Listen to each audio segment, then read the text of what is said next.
Kadambari silks లో కళ్యాణ గమనీయం cell మార్చి 6 నుండి 19 వరకు ప్రతి 15,000 బ్రైడల్ సారీస్ కొనుగోలుపై ఒక gold coin.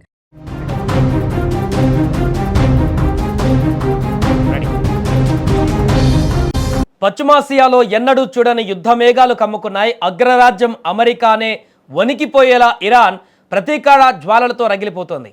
Iran supreme leader Khamenei మరణంతో ఆ దేశం అగ్నిపర్వతంలా బద్దలవుతుంది. ఇప్పుడు ఇరాన్ ఏకైక టార్గెట్ అమెరికా. మరింత స్పష్టంగా చెప్పాలంటే అమెరికా అధ్యక్షుడు డొనాల్డ్ ట్రంపే వారి ప్రథమ లక్ష్యం. ఖమేనీ చావుకు నెత్తుటి బదులు తీర్చుకోవాల్సిందేనని, అమెరికా అంతు చూడాల్సిందేనని పంతం పట్టిన ఇరాన్ ఏకంగా 10 లక్షల మందితో భారీ సైన్యాన్ని యుద్ధ రంగంలోకి దించుతోంది. ఒకవైపు చర్చలు జరుగుతున్నామంటూ ట్రంప్ జరుపుతున్నామంటూ ఇప్పటికే ఇంకొక 10 రోజుల పాటు ఈ యొక్క యుద్ధానికి బ్రేక్ ఇస్తున్నామంటూ ప్రకటించిన ఆ వ్యాఖ్యలను గాలికి వదిలేసినటువంటి ఇరాన్ యుద్ధానికే సై అంటోంది. అసలు పశ్చిమాసియాలో ఏం జరుగుతుంది? రక్తం మరిగిపోతున్న ఇరాన్ వ్యూహం ఏంటి?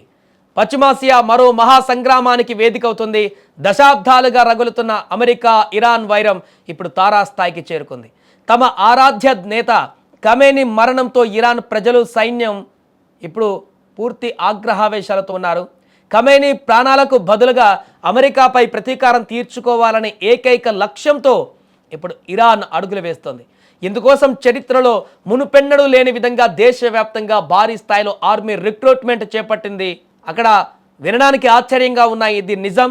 వాలంటీర్స్ అందరినీ కూడా కలెక్ట్ చేస్తుంది. ఏకంగా 10 లక్షల మంది సైనికులను ఒకేసారి యుద్ధ రంగంలోకి దించేందుకు ఒక భారీ ప్రణాళికను రచిస్తున్నట్టుగా తెలుస్తుంది. దేశం కోసం, ఖమేనీ కోసం ప్రాణాలు అర్పించేందుకు ఇరాన్ యువత తండోపతండాలుగా సైన్యంలో చేరుతోంది. ఇరాన్లోని శిక్షణ శిబిరాలన్నీ ఇప్పుడు డెత్ టు అమెరికా నినాదాలతో మారుమోగుతున్నాయి. ఒకవైపు ఇరాన్ పగతో రగిలిపోతూ 10 లక్షల మంది సైన్యాన్ని అగ్రరాజ్యంపైకి ఉసిగొల్పేందుకు కథం తొక్కుతుంటే, మరోవైపు అమెరికా అధ్యక్షుడు డొనాల్డ్ ట్రంప్ మాత్రం పరిస్థితిని తమకు అనుకూలంగా మార్చుకునే వ్యూహాలలో ఉన్నారు.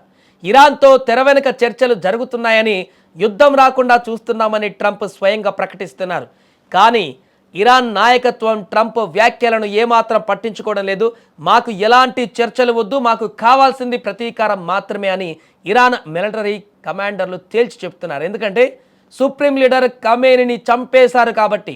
సుప్రీం లీడర్ కనుక ఇంకా బ్రతికే ఉంటే ఇంత దాడి జరిగినా, ఇంత విధ్వంసం జరిగినా చర్చలు చేయడానికి ఒక అవకాశం ఉండేది ఇరాన్కి. కానీ తమ ఆరాధ్య నేత అయినటువంటి ఖమేనీనే పూర్తిగా అమెరికా చంపేసింది కాబట్టి ఏమాత్రం కూడా వారు ఇంకా చర్చలు కానీ, అమెరికాతో రాయబారాలు కానీ పెట్టడానికి ఒప్పుకోవట్లేదు. రగిలిపోతున్నారు తమ నేతను చంపేశారని. వారి కళ్ళ ముందు ఉంది ఒకటే లక్ష్యం. ఆ లక్ష్యమే ఇప్పుడు డొనాల్డ్ ట్రంప్.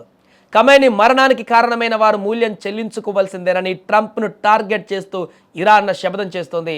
ఇక ఇరాన్ తాజా పరిణామాలతో యావత్ ప్రపంచం వణికిపోతుంది. 10 లక్షల మందితో ఇరాన్ సైన్యం గనక నేరుగా దాడికి దిగితే అది కేవలం పశ్చిమాసియాకే పరిమితం కాదు, యావత్ ప్రపంచానికి ఆర్థిక మాంద్యంలోకి, 3వ ప్రపంచ యుద్ధంలోకి నెట్టే ప్రమాదం ఉందన్న ఆందోళనలు వ్యక్తమవుతున్నాయి. ట్రంప్ను డైరెక్ట్గా టార్గెట్ చేస్తూ ఇరాన్ వేస్తున్న ఎత్తుగడలు అమెరికా నిఘా వర్గాలకు సైతం కంటి మీద కునుకు లేకుండా చేస్తున్నాయి. రాజీ లేని పోరాటానికి ఇరాన్ పౌరులు ఆయుధాలు పడుతుండడం, వెనక్కి తగ్గేది లేదని ఇరాన్ ఆర్మీ కూడా భీష్మించుకొని కూర్చోవడంతో రానున్న రోజులలో పశ్చిమాసియాలో నెత్తురు ఏరులై పారడం ఖాయంగా కనిపిస్తోంది.